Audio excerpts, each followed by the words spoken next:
Sup my dudes, Valk here. Today I'm going to be talking to you guys about the new Atarante boss. I have her on her own lead. She got changed, I think it was 110 Hunter's Instinct minus 10% cost to a 120 lead overall. I have her at 109, 112, 88. Let's try to fix that. Let's try to get her a 115 stat real quick. See if we can get her something like that. I do not have her limit broken. I'm sorry for all the fans of Atarante, but this unit was doo-doo for a very long time. It's much better. This unit is very doo-doo for a very long time. You can see I tried to make her work back when she first came out, but now she has a very big buff. She got really Giga buffed on her very last upgrade, and I want to see what a Hunter's Instinct category team can do with the new buff, as well as given time to actually ramp up and all that good stuff. So we're going to go ahead and make Hunter's Instinct. I might remove Toad. Nah, if I just shotgun Gone to Rage, it should be fine, right? So yeah, we're going to go ahead and go Endless. We're going to go a Random Enemy, actually. I think Random Enemy could be pretty fun. We're going to try Random Enemy this time. Normally I go Darkness Tower. I like to mix it up, though. We're going to do Random Enemy, see how far we get using Hunter's Instinct with, like, double scaling units. Gone, we're just going to shotgun Gone to Rage. We're not going to do Raise Attack. Rage gives him so much that I think Raise Attack Rage just might be better. But we're going to go ahead and get, let's see, we're just going to get Toji down early so he can get up stacking. And then we're going to do this. And every one of the units we brought other than Mooj is just here because Mooj is a really good stall unit if you're running solo. Every unit we brought other than Mooj is just going to be really, really good for basically just holding down the fort, essentially, right? So we can go ahead, put a Mooj just back here for now. Yeah, just put a Mooj just right here, and that'll be fine. So now we can go ahead and start focusing on this. Mooj should pretty much clean everything up and allow me to get my money up so then I can start upgrading Toji right after. So hopefully we don't take, 20 years to actually do that, but we'll see. We're going to pick some range buffs right away because I know Gone has some massive range issues, as well as SPA issues, so we're going to try to get Gone down as fast as we can. And there's the flying enemies that I was somewhat worried about. I don't know if I have a really good way to take care of them, but we have Atarante, so Atarante will take care of the flying enemies for me. So we're going to put her down. I literally forgot she's a hill unit. I'm not even joking. I'm not joking when I told you guys I tried to make her work before, then I just forgot all about her. So I'm hoping these buffs kind of change my mind on her because, yeah, she definitely needs it. So now we're going to start working on getting Toji full AoE. And then once Toji is his full AoE, we're going to then focus on getting Gone to Rage.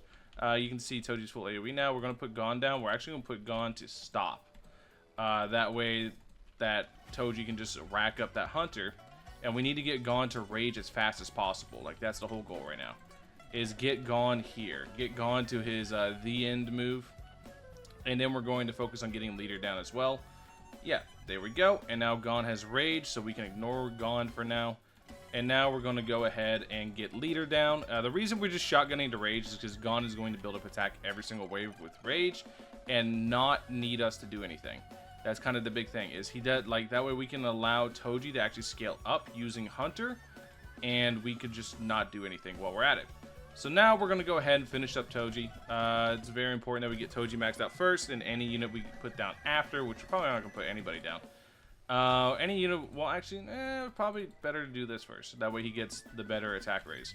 But any unit we put down now is probably just going to be on off until we start struggling.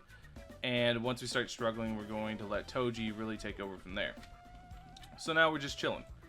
And you guys can see the amount of difference, like, Leader makes. If I can't sell Leader, right? You can't sell him. He can get deleted, but you can't sell him.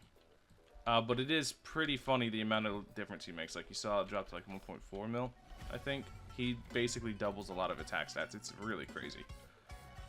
Alright, so, because Mooj is not on the category, we're going to stick Mooj, all 4 copies, like, here-ish. That way Mooj has, like, as much range coverage as possible. Alright, there we go.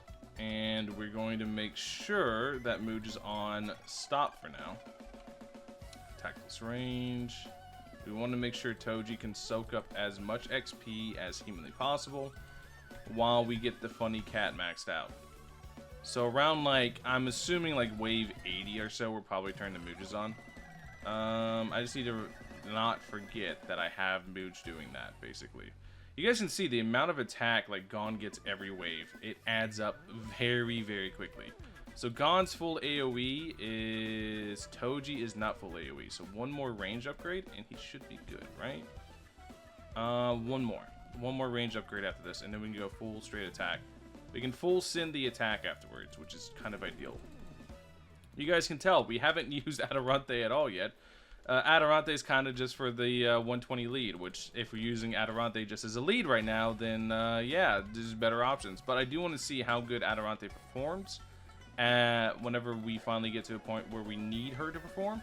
So I'm very curious in that regard. So we're going to go ahead here. I believe Atarante is triple copies. Yeah, I know she's full AoE max upgrade, and I believe she's triple copies. So we're going to set her to stop, as we are doing with the entirety of the team.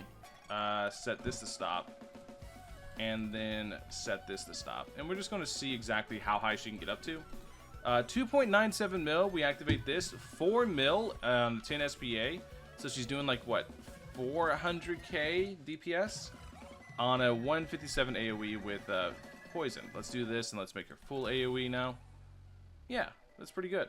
What about this one? Is this one full AoE too? Let's go ahead, max her out. Activate this. And also, her skill, her active skill, now has a only a 30-second downtime. So she's virtually 100% uptime. Yeah, that's full AoE enough. Yeah, we don't need to go any more into attack plus range. We can just go attack from now on.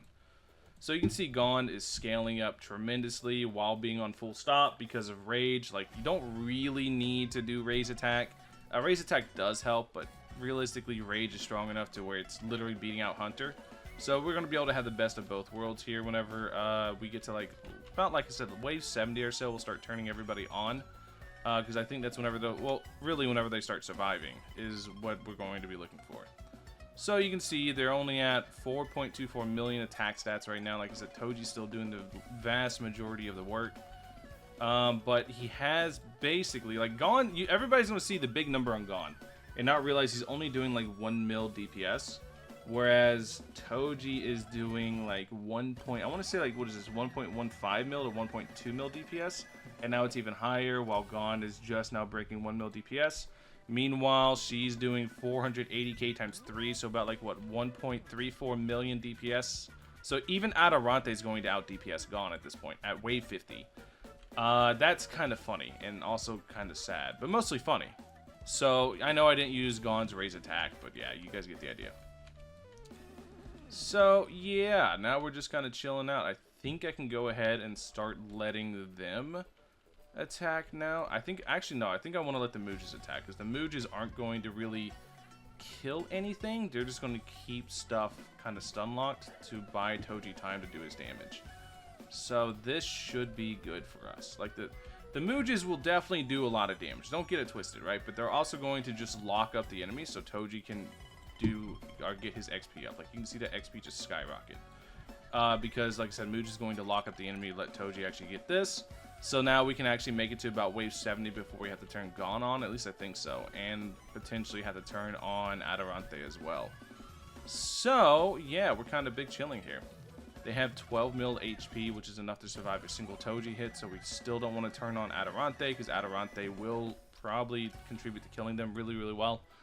Like I said, you kind of want to let Hunter stack up as much as humanly possible before you have to turn other stuff on. So I'm trying to make it to like wave 70 before I turn anything else on. You can see Gon here just purely off rage. You just put him down, get him to rage, don't even raise attack. He's at 17.44 million on wave 61. Pretty nice, but if you raise attack, this gets way, way, way, way higher because raise attack affects the base. I don't think rage is affected off base though. I think rage is just a static amount increase on normal. So if I was on a higher difficulty, I think rage would give more, but the way it stands, not so much. So let's go ahead, and I think mostly what Gon needs is an SPA reduction. I think that's like one of the best ways you could possibly fix him the way he is. I bet messing with SPA is pretty scary because then you can have other teams that have minus SPA. I'd have to check and look at his categories of what he's got, but I think an SPA reduction is kind of in order. I think 12 SPA is kind of ridiculous. Makes it so, like I said, he's not even able to outdamage the Atarantes who are on poison, because he just has a raw damage passive, so he needs to be able to do like triple the damage of other units to justify it, and due to his SPA, he's just not able to do that. So I think Gone might need an SPA increase. Like I said, I didn't do the full raise attack, so he's not as high as he could get.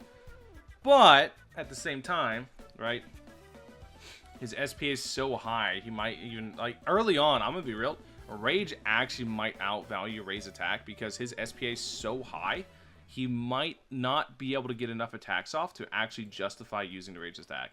Alright, so we're on wave 70 now, so I'm gonna go ahead and set the Atarante to first. Make sure I set them all to first so they can start doing damage and applying poison, and then we're going to go ahead and turn the Gone on as well. So now the whole team's gone, the whole team's on, the whole team's functioning. You guys can see 20.15 million, 22.25 million, and then we have 6 mil, 6 mil, and 6 mil. So 18 million with the Atarantes, 20 million on each of those, and then we have Mooj for stun. And that's basically how this team's going. Leader is here just to give a massive buff, not really for any like cost increase or anything, but because Leader's buff is like literally double the unit's attack, you really want to run Leader whenever you're running any unit that can be buffed by Leader. So you can see we're at 6.57 million. Really good damage. Really good damage. So let's see. They're at, what's he at? He's at almost 2 bill. And combined they're at 6, 6, and 6. So they're at 1.8 bill. Well, he's at 2.11. So he is out DPSing them just ever so slightly. The gap is going to increase slowly as it gets even higher. Yeah, this is, like I said, we're just chilling now. We are literally just chilling. Well, I feel like saying he's out DPSing a poison passive isn't really like a big compliment. It's like, oh my god, you beat one of the worst passes in the game in damage. Especially as he's supposed to be like Gone is supposed to be like this Giga leaderboard crazy unit. So I feel like he doesn't do enough damage, unironically. I don't know. I'll see. But yeah, this is going pretty good so far, to be honest. 5 million score. It's about what I'm expecting. I'm not expecting to reach, like, I'm gonna be real, I don't even expect to reach wave 100, because this team just has a lot of damage output. Like, raw damage, it doesn't really have a lot of effects or setup, so I'm not expecting it to perform as well as, like, Full Hollow Ichigo. I think Full Hollow Ichigo straight up beats these out, simply because the raw damage he can output whenever you apply Anemia with Bloodthirsty 2, as well as the bleed, and you give him all these effects to kind of just amp him to the moon. I feel like Full Hollow Ichigo's in a really good spot because of that. But, yeah, this is pretty much it. Now we just chill. What are they killing right now? 300 mil, and they're kind of struggling against it. But we are against random enemies, so, you know, they're not always going to have type advantage, whereas, like, in Darkness Tower, it's much more stabilized. Here, you'll have sometimes where you have 2 times damage. You'll have sometimes where you have half damage. That's kind of how it works with the whole unit system, with the whole elemental category system. Is sometimes the damage is higher, sometimes the damage is lower. So let's see, he's at 25 billion. He's getting up there at 13 billion. And each one of these are 4 billion apiece. I feel like that's pretty good numbers. I feel like if we pass wave 100, that exceeds my expectations. But I'm expecting to crash out about any second now. Mostly because one of the biggest weaknesses of this unit is the downtime the unit has whenever this isn't active. Atarante, whenever the golden apple isn't active, her damage cuts in half. And a lot of times, because this is an attack buff, and it overrides any current attack buff, it will desync her off the idle buff. So she's going to end up being on a really low attack stat at times. And it's because she doesn't have idle buff and it's desynced. So this makes it so she's able to kind of push out some serious damage. So we're at wave 95 with a 6.6 million scored. Not bad at all, if you ask me. I feel like this team is in a much better spot. The 120, like, yeah, there it goes. The 120 base lead, I don't think is anything crazy, but we almost, did we reach 100 there? I didn't even pay attention. We almost reached 100. A 6.7 million score is not bad, but not anything insane. But yeah, Atarante, I feel like is in a much better spot now. Still not like giga strong or like meta or anything like that, but now she's in a spot where if you want to use her, you absolutely can, because she just is basically just big stick hit really hard. I consider Poison as not having a passive. I think that's the best way to look at it. And whenever you look at her numbers, it makes a lot more sense that, you know, you just have to consider Poison as just not existing because Poison's awful. Anyways, thank you guys for watching as always. Hope you guys have a wonderful rest of your day. I'll catch you guys in the next one. Peace.